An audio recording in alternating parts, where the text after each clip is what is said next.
2. Hey, look at that. We are live. All right, everybody. Hi, welcome. This is the live stream recording of the next episode in our podcast. Really happy that you're here. And if you're watching this on replay, that's all right. I'm happy that you're here to watch that too. Okay, so here we go. 5, 4, 3. So, Kip, what are we going to talk about today in episode 213 of the Cyber Risk Management Podcast? You know, there's this one group helping the whole cybersecurity field get ready for generative AI. And, you know, we have to take a look at what that group's doing because they're actually making a lot of investments to help us turn the corner to figure out how to deal with this, right? And so today what I want to do is I want to talk about how that group is helping us change the game for attackers and defenders and governments. And how can we make AI trustworthy, right? Our guest today is Jim Reavis. He's the CEO of the Cloud Security Alliance, and he spent years helping the industry agree on shared security standards for cloud computing. And Jim's got this really rare and valuable view about how AI is reshaping our very work and how the CISOs of the world are coming together and trying to help us navigate through this. So, Jim, welcome to the podcast. That was my line. That was my line, Kip. Welcome to the podcast, Jim. Tell us a bit about yourself and how you came to. Yeah, and I mean the CSA has been around for a while, years. so yeah. Why don't you tell us? Give us your story. Yeah, so started it 17 years ago. Was right out of kindergarten, and so was looking for something to do. So it was actually about 18, 19 years ago when I first was seeing cloud emerge. And I had a background of like building security communities and participating in things like ISSA and other groups. And you could just see that this idea of compute becoming a utility made a lot of sense. There was like the electrification of America was like one very famous article in the Harvard Business Review. I said, yeah, I'm in. And so if I'm thinking about what are the future problems I could start working on to solve, it was that cloud computing needed to pass muster with security teams and audit groups and things like that. So let's think about like building the best practices before people are really adopting it at scale. And so it's there when they need it and when they see the business rationale for doing it. But it was something that just made so much business sense, but yet there wasn't a lot of understanding about like how to secure it. And so that was the idea. Let's just go do it. And it just sort of was a grassroots effort, and it just caught on. It was like the right time. And that was the beginning of a huge transformative technological change. It was really still playing out. It is. I'm curious too. Like I know I'm immediately going off script, but does it feel like we're back there again with AI? I think that it's definitely has a lot of the characteristics of like a new major paradigm shift. And so you have a lot of the examples of, oh, we're not going to use it. Oh, yes, we are going to use it. Oh, it's getting adopted virally inside of organizations. You know, shadow IT becomes shadow AI. And you have like every pig feeding at the trough for every sort of different business opportunity, including like what we do. And so there are those echoes. At the same time, this is moving much faster, and the predictive nature of the technology is very different. And the cloud was about like putting compute wherever you wanted to put it, but AI is about putting creation wherever you want to do it, and that's like a bigger word in a lot of religions. Like the creator is God, and so it's much more profound. It's much more transformational, and it's happening very quickly. And so we're trying to use that, and there are some like really good sorts of things we can think about in terms of supply chains and third-party risk and shared responsibility. But there's also a lot of like new things in a predictive technology. It doesn't behave the way that you would expect, like traditional deterministic technology. So yeah, it's definitely different. What a segue for me to mention that I'm writing a new book exactly I was about that. Kip, I was just going to say a wise man once said that gears don't guess. Okay, well, you said the title. Thank you. Yes, you're welcome.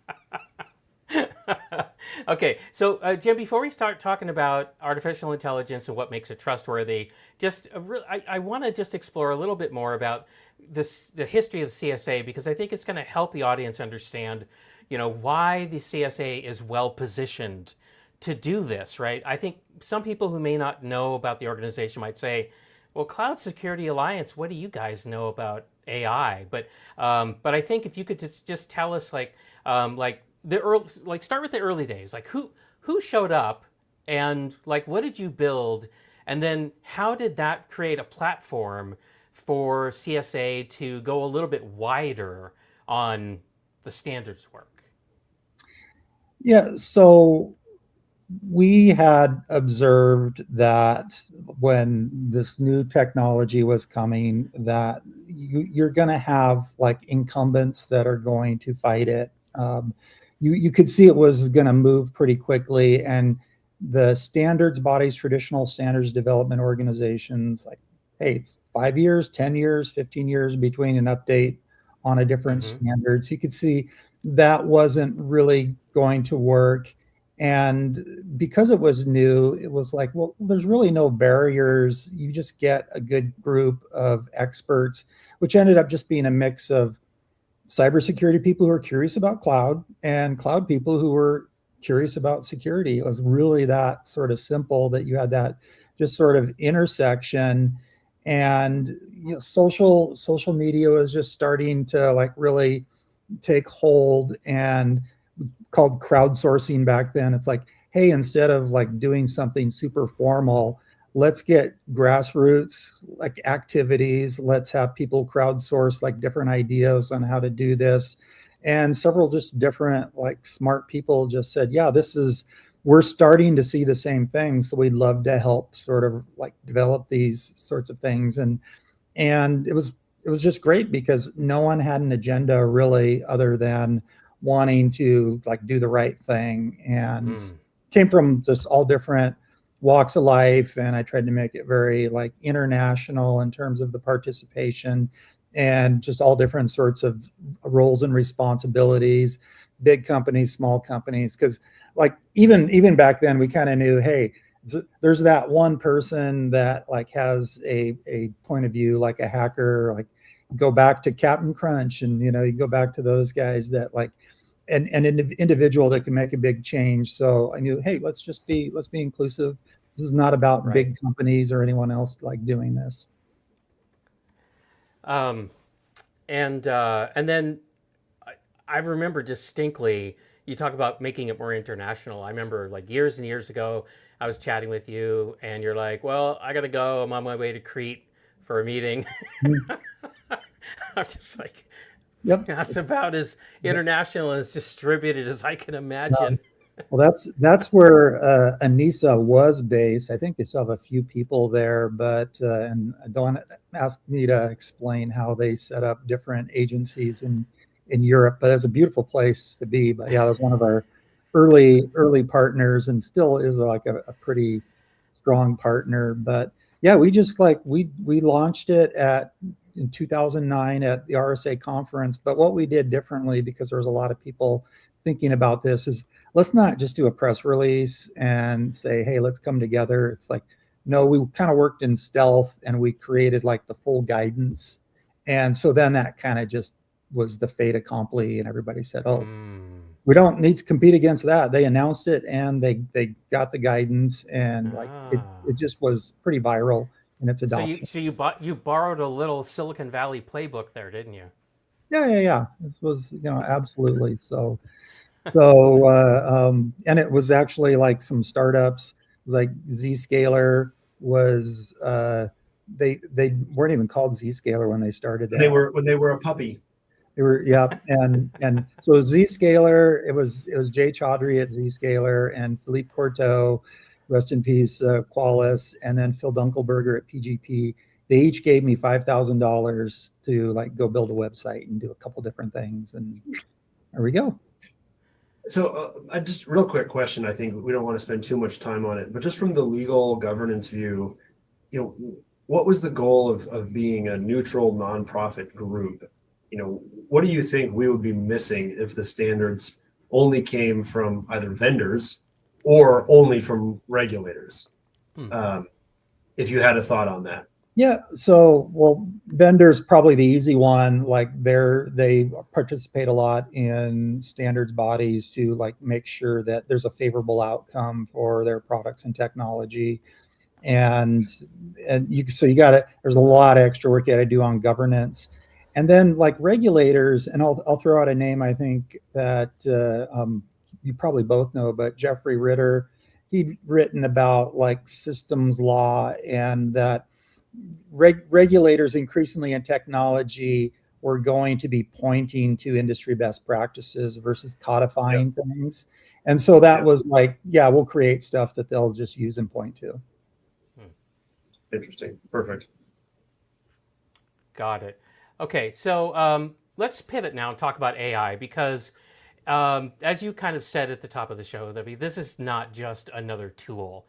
I mean, this is a real change to what attackers can do, how fast they can do it. Same for defenders, right? Everything that AI could potentially do for an attacker, defenders are able to use all of those things. Of course, the governments are going to do what they feel that they need to do, but I want to look at each one of these in turn. So let's start with the attackers, right? So what are you seeing about how AI is changing their playbook?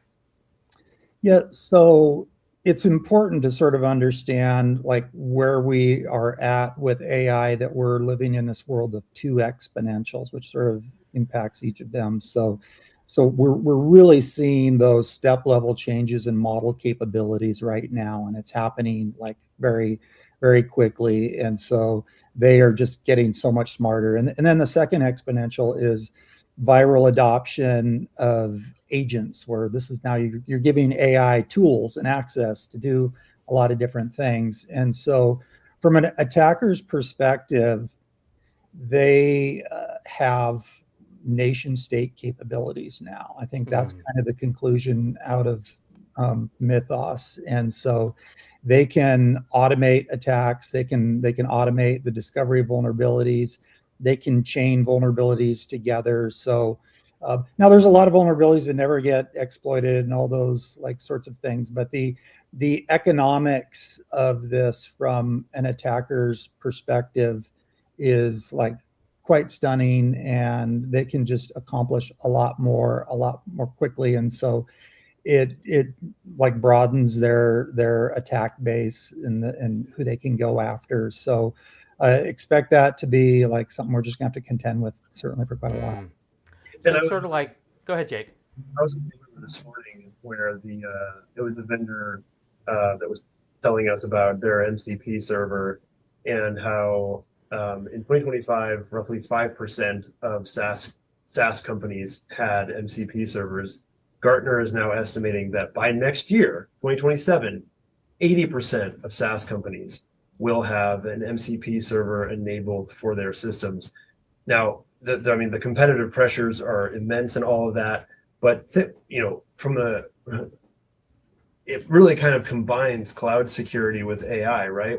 Because what an MCP is really doing is creating a massive interconnected web of data pipes and connections. And it's kind of, I mean, when have we ever seen adoption go from 5% to 80% in 2 years? It's crazy.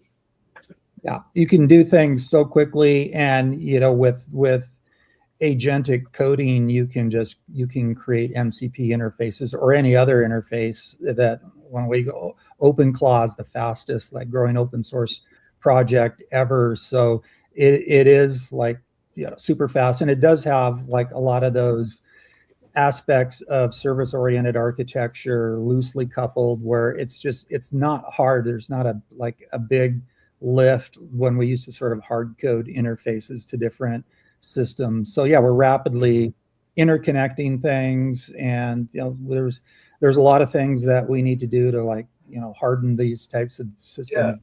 Yeah. I mean, it reminds me a little bit about just like the stories about how how many emails get sent every second, compared to how many emails were sent in the 70s and 80s when the technology was just being done, and it really took decades for those numbers to get to impressive levels, right? I mean, and I think what we're seeing, like the pace of change with AI is truly unlike anything technology has seen. Even cloud moved at the stately pace of a couple decades, right?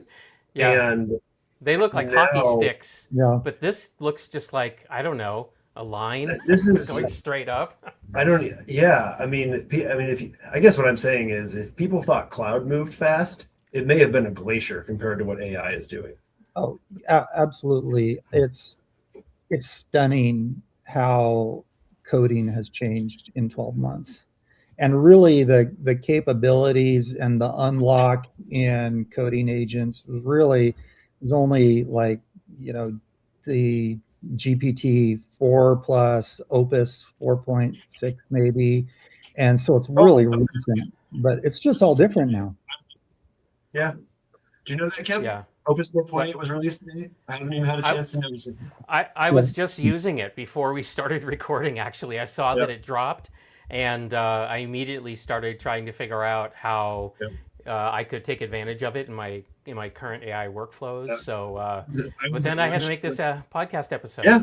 No, I was at lunch, and the person I was having lunch with told me about it, and I was like I go to a doctor's appointment and I miss a major model release. Like seriously, like come on. There'll be another one very soon. That's the good thing. There'll be another one very soon. He told me that there's this like comedy video TikTok going around right now that's like, bro, you're still on Opus 4.6. That was that's so like 3 minutes ago. And it's like, that's what it feels like. It does feel like that. And then I think another change that I'm anticipating, and Jim, I'm just interested to know if you've heard of this or considered it. I would think you had, but with all these agentic solutions, and particularly on endpoints, I mean, we're not really going to use websites anymore, right? My agent's just going to query, a place that sells stuff, but I'm never really going to actually browse anything. I'm going to tell my agent what I want, and then it's going to, go and fetch the data, and I'm just going to look at it in, my however I've got my screen set up. I'll never see anybody else's Chrome again. Does that sound right? I'm not as absolute about that, but yeah, basically, like it's going to be agent to agent in a lot of the communications, but also like person to agent. You'll want to watch some streaming. You might want to do certain things, but yeah, that's kind of how we're thinking about it. Like, we're famous for delivering research in PDFs, and that doesn't seem like that makes sense much longer, because people take research and they want to understand the context, so they'll put it inside of Claude or ChatGPT, and a markdown file is much more efficient. It's like a third-year token usage. And also, like, we want, and we're like already sort of thinking about agents as being like customers of CSA, and we want them to read the markdowns like directly. And so, yeah, you're going to see a lot of this, and it's like that interest in what's that nexus between an agent being technology and a human-like worker in how we think about them and operate with them. But yeah, it's absolutely going to be like very, very different. And I personally, I've got about 6 agents that I've coded up that I use like every day, and like they've like relieved me from doing a lot of different sorts of things that I would do manually. I mean, I don't know anybody who wants to go back. Well, then you live in a bubble, my friend. Well, sorry. I don't know anybody, and there's a lot of people who would like I don't know anybody who's actually made use of AI who would willingly go back to pre-AI, assuming that we still have to do the work that we're doing. Well, it's interesting, right? Because there's a lot of commencement speakers that are getting booed because Yeah, but they show up. those kids don't know what they're booing. I don't It's know. They cheat essentially like hell with those things. Don't tell me they don't know what it is. Yeah, Well, anyway, I don't want to try. I'm not trying to open up Yes. that conversation. What I want to do is segue to the defenders, right? So where does AI actually help people who, the blue teamers, right? The people who get no respect and, nothing we do is sexy because all the pen testers get all the glory. But what do we get out of this, Jim? What are you seeing? Well, the thing about this is that we have as defenders a huge data management problem, and it's the whole Dan Gear quote that attackers only need to find one way in, but defenders need to defend every vulnerability, weakness that was ever discovered.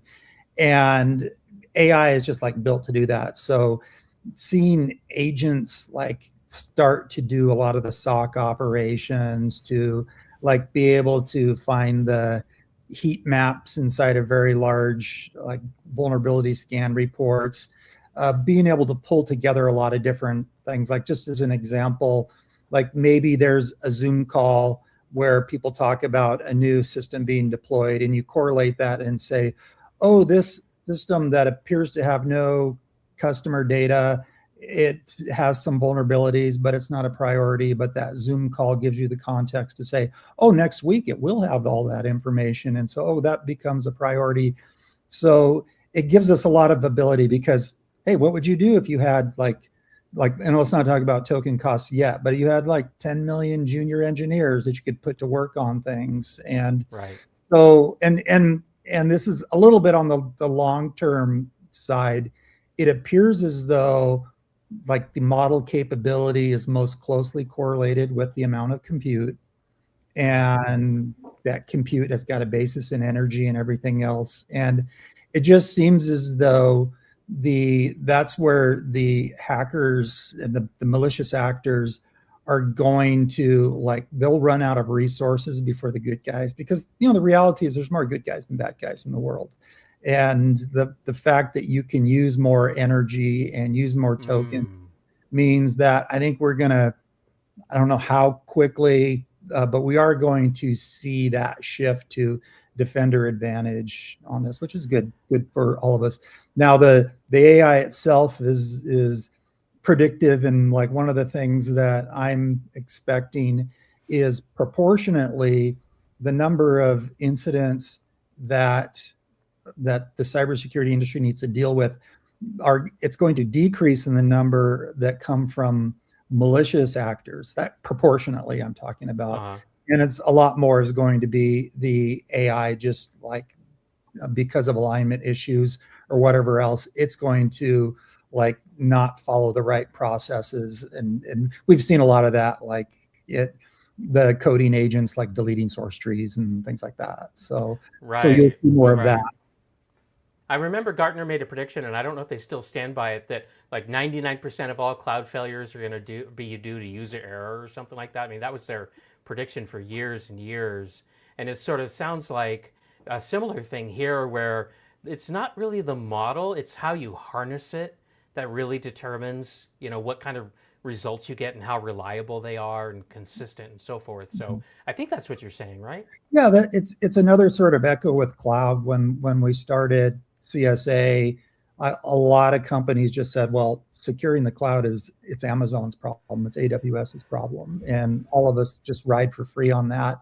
And when we started this, it was like huge focus on OpenAI, Anthropic, DeepMind, like what they were doing to make this more safe and secure. And what we're finding now is this sort of general intelligence that you're building with large language models, it just can be used for good and bad, and like prompt injection or hallucinations, which they've like gotten much better at, but how they operate, that's really kind of how it's designed, a statistical model there.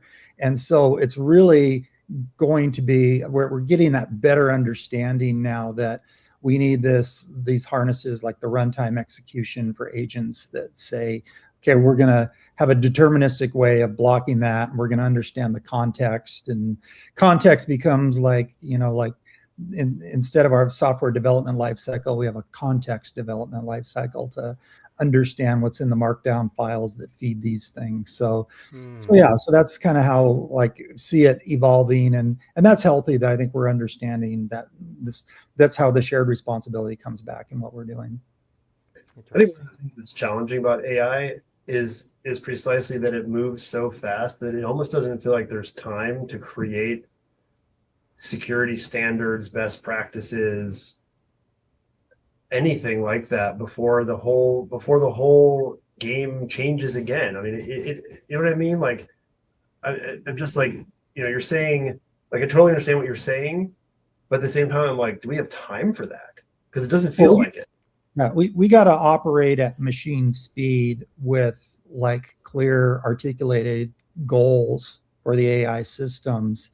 And this was actually something that I was at an event recently, and I believe there's going to be trillions of agents and very diverse. And how do you have the very specific best practices for that? And then to me, the obvious answer is AI develops those best practices, and it makes decisions with humans in the loop to whatever degree of autonomy we sort of decide. You don't want to give more autonomy than is warranted based on the situation.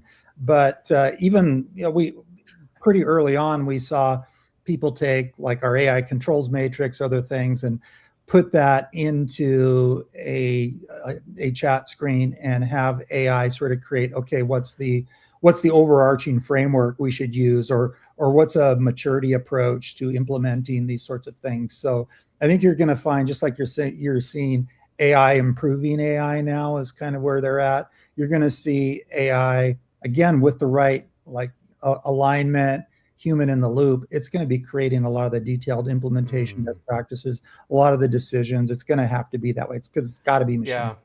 Well, I think speed is the new firewall. I think you've just described one very important aspect of that. But I want to pivot now, and I want to talk about the practicality of what CSA is doing here, right? So you all are building tools. You're helping organizations use AI with their eyes wide open. But I think our listeners would love to know, what's CSA's plan for helping people to adopt AI? I know we could talk about that for hours, but maybe you could just give us a thumbnail sketch. Sure. So how we are thinking, we need to reinvent ourselves, is that it's certainly one part is continuing to do best practices sorts of research. Another part is helping the industry build tools and building open source tools, and helping on the operational telemetry around the different risks, the different vulnerabilities, what's happening out there. And I was sort of mentioning, we're thinking about agents sort of having human-like capabilities. So do agents need to have a security certification of their own? Not like an organizational certification, but think like a CISSP or things like that even. So we're building a lot of here's more of the near term. Here's the playbooks that you need to be thinking about as you are becoming you're a greater AI adopter, you're being attacked by AI. Here's the playbooks that you need to have, and here's the education that you need. But also, here are some different tools that you can maybe avail yourselves of. Here's maybe some open source agents that you can go build. We call our mission out of our AI Foundation securing the agentic control plane now for the next 12 months. So that comes down to a lot of the harnesses we're talking about, and the risk observatories, and creating, we want, and I see the biggest job title, we're going to see new job title showing up in cybersecurity is AI builder. you're going to build stuff. Like it's your toolbox, and you're going to build things to better understand your environment and to better make decisions and to like better like create that like machine speed capability. So it is a lot of research, education, and certification that we've always done, but just a lot more operational tooling as well, I think. Yeah, I was going to say, agentic control plane is a phrase I've heard recently, and I'm like, what is that? But all this AI speak is just mind spinning sometimes, and I get mad at my Opus 4.7. I'm sure 4.8 isn't going to be any better when it's just trying to constantly slip in all this AI jargon into our conversation, and I'm just like, just stop. I'm tired of talking about surfaces. Can we just use ordinary, like, real people language? Come on, man. Jim, tell us about STAR for AI. What's that? What problem is that solving?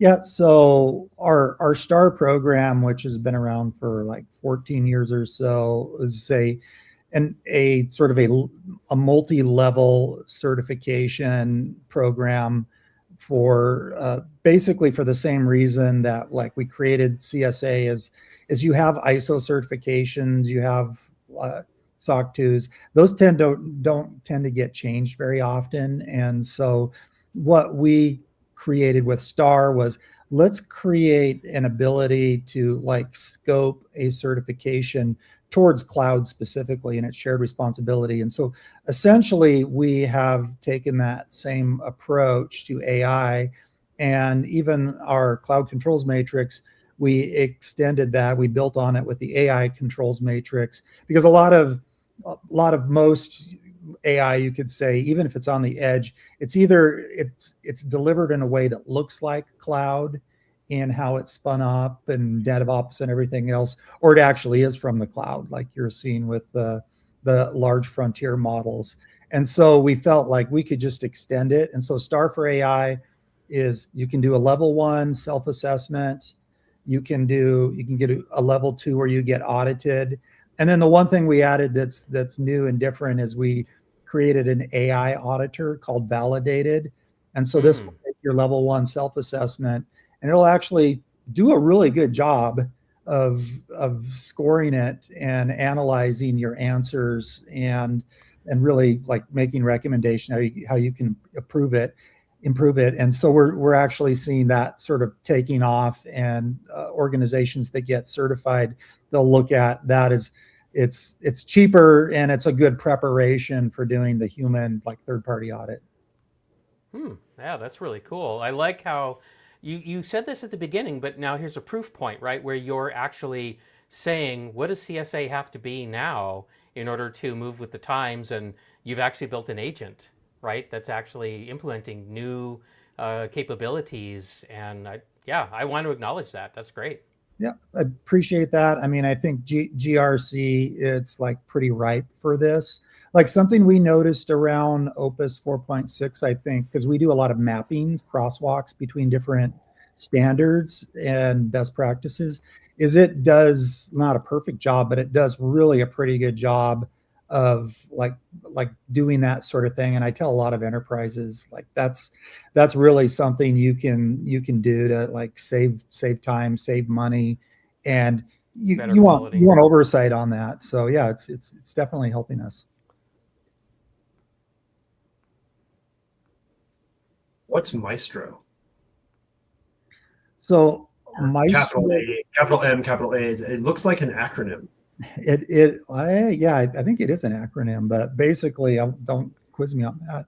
It's threat modeling, and so threat modeling for agentic. It was like, and it's pre-OpenClaw. That our Ken Huang is the contributor, who it was his brainchild. And I think it holds up pretty well. We'll have to look if we need to make some adjustments to it.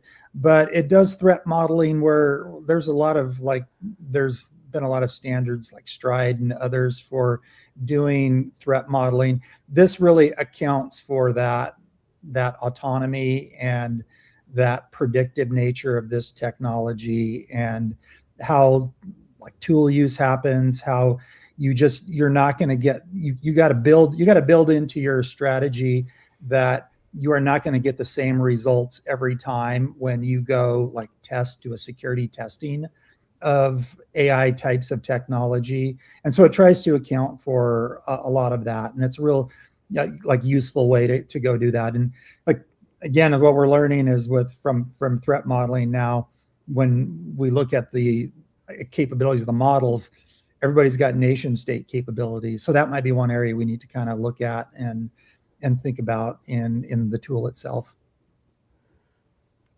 Okay, now time being what it is, I could talk about that for a long time, but I want to talk about a couple of others before we get to the end here. Cloud Controls Matrix. So probably a lot of people who are listening right now go, oh yeah, I know what that is. Well, now there's AI Controls Matrix. So tell us what that covers and how is that the same or different from Cloud Control Matrix? Yeah, so we felt like, as I said, that like it's really very cloud-like how AI gets deployed and implemented, and ChatGPT went crazy because it was essentially a cloud service.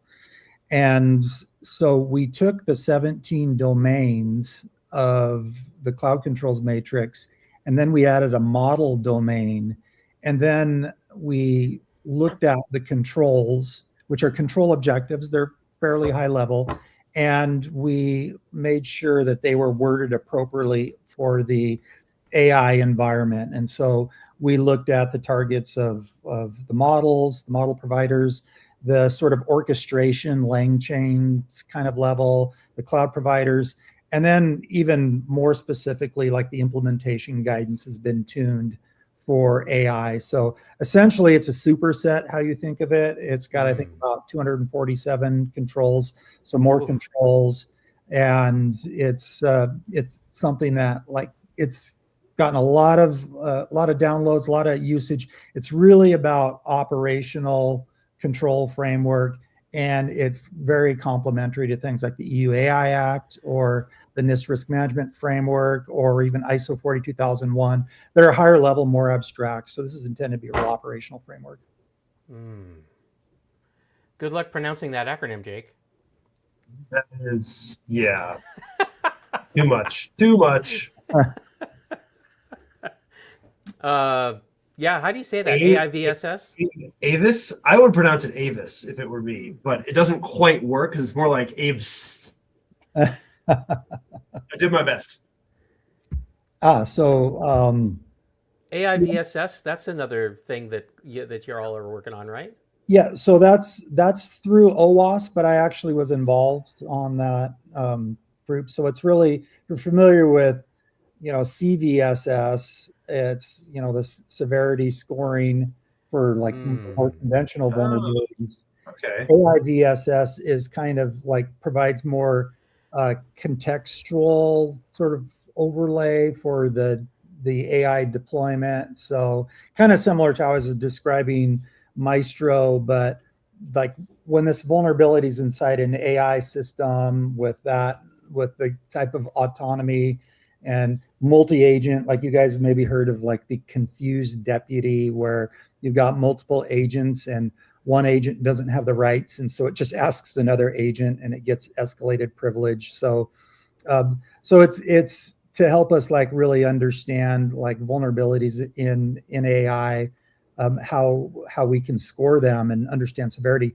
Now I have to say, like, we got to take another look at this with Mythos, because what we've seen it can do is it can chain multiple like low scoring vulnerabilities and create a high risk vulnerability and an exploit that's going to have high impact. So we're gonna have to take more looks at these, but it's good work.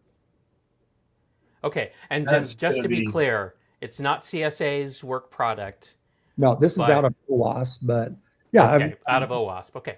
I was commenting on it. I was invited to go comment on it, and so I know some about it. But yeah, we'll have to look at it. Thank you for saying something about it, because I was doing the research. I was a little confused about how much CSA was involved in that. So I appreciate you clarifying. I would have chosen a better acronym, like our AI education trusted AI safety expert. That's pronounced TASE, because it's shockingly good. So, I do better acronyms. I mean, that's kind of that's one of your like core superpowers, right? Is naming things. That's my opinion of it. It's not universally shared, but yes, I would agree with that. So let's wrap it up by having you give some practical advice. So if I am a security leader at a mid-sized company and I know that AI is coming at me really fast, what should we do in the next 90 days? Yeah, so like small and medium SMB, like you probably I'm going to assume ones that actually are sort of managing their security program. If you're on the smaller side and you're probably needing to use an MSP, and then like this might be more for your MSP to like go figure a lot of this out. But we have to like let the business leadership know that because of all these changes, one, we're sort of reassessing what our risk profiles really look like. And we need to all sort of do that. And so that kind of goes across from the very largest to smaller organizations. Is like we need to think about that. So like, but practical things are like use the LLMs to like sort of understand like security issues, explain security problems, do vulnerability discovery, and it can help with remediation. Use coding agents to, if you do have like developer teams, use it to go improve the security quality of them. Use it to build some agentic answers, like the thing I talked about, validated for our auditing. This is not like a huge lift for an SMB to go build some agent like tools. Do tabletop exercises to prepare for like this, what we're expecting, this sort of vulnerability storm. But like the big thing is like focus on the basics. So the interesting thing is that AI, I think, is going to cause us, because of all the technology changes, it's going to cause us to go back to first principles. So make your environment sort of like hard to attack. And so that means like the segmentation needs to be like really good. The defense in depth, like zero trust, is like great. Like create all of these like proper boundaries that like going to sort of raise the attacker's cost.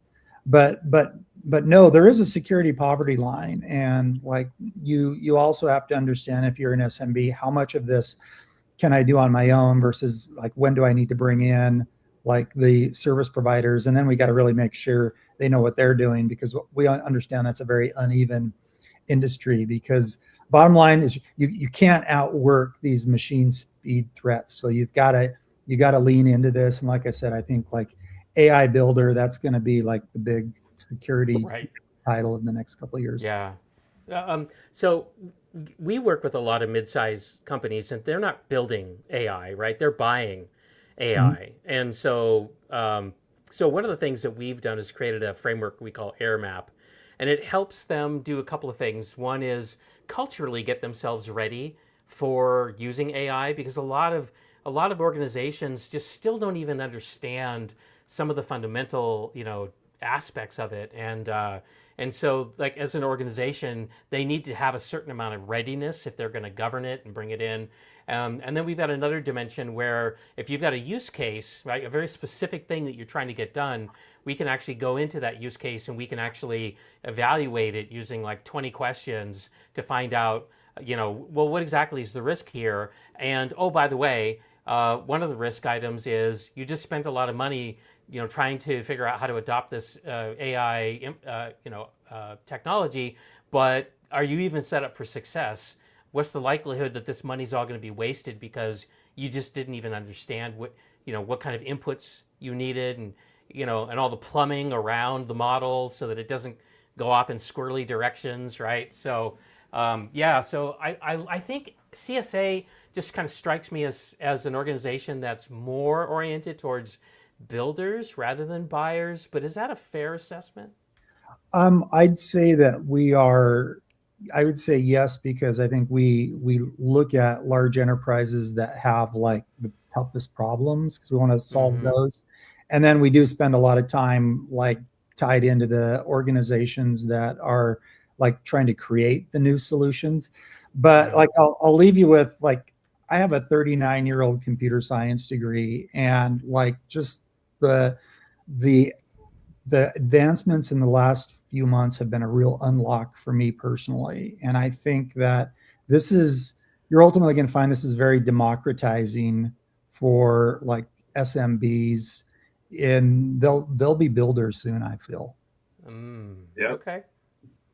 Yeah. Okay. Well, I don't think most of them are right now, but that's a really good point. That doesn't mean they won't be at some point in the future.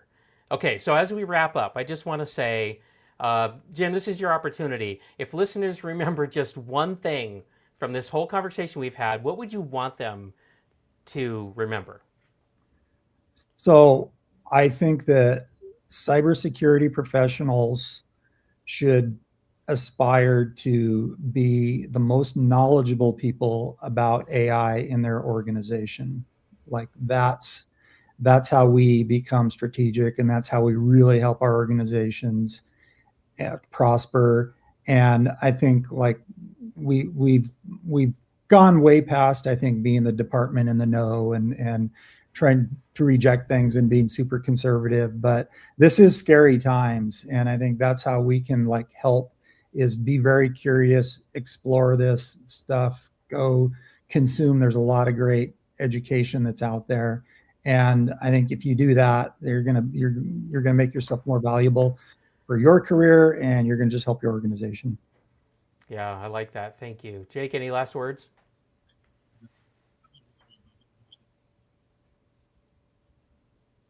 I didn't hear your audio, Jake. Oh, well. No last words for Jake.